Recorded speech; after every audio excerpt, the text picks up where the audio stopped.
Bonjour à toutes et à tous. Bonjour. Bonjour. Aujourd'hui, nous allons parler de démocratie. Tout d'abord, qu'est-ce qu'une démocratie ?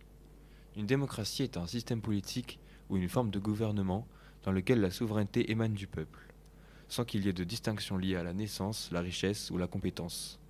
Le respect des libertés publiques est au cœur même du fonctionnement de la démocratie, dite aujourd'hui libérale.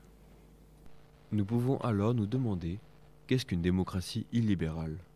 Ce terme, utilisé en premier par le politologue américain Fareed Zakaria, qu'il définit comme une démocratie sans libéralisme constitutionnel, qui produit des régimes centralisés, l'érosion de la liberté, des compétitions ethniques, des conflits et la guerre.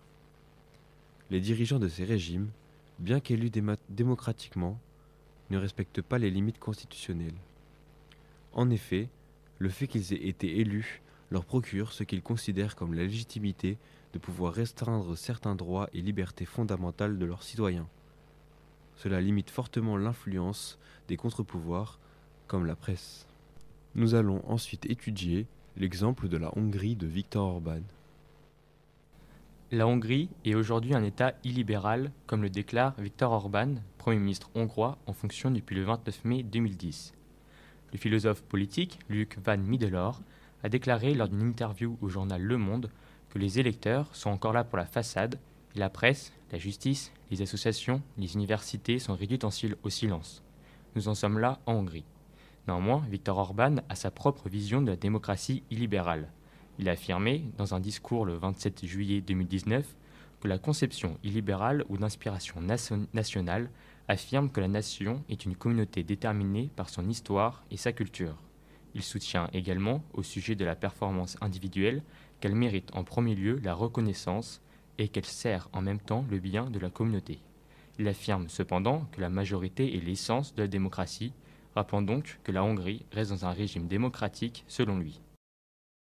Au final, selon Viktor Orban, le bien de la communauté est plus important que les libertés individuelles des individus. Il affirme également que l'État ne peut pas rester neutre face à la famille, la culture et face à la question de savoir quel type de population réside sur son propre territoire, soutenant donc une politique de conservatisme. Il existe des exemples concrets de cette remise en cause des droits et des libertés individuelles en Hongrie. Un tweet du 15 septembre 2022 du journal Le Point nous apprend la mise en place d'une réglementation sur l'IVG qui consiste à faire écouter les battements de cœur du fœtus aux femmes souhaitant avorter.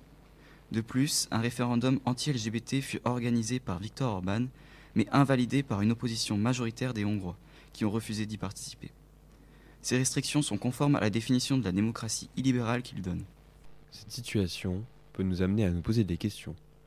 La démocratie illibérale est-elle vraiment une démocratie ? Et peut-on imaginer que ce type de régime se développe et un jour arrive en France ?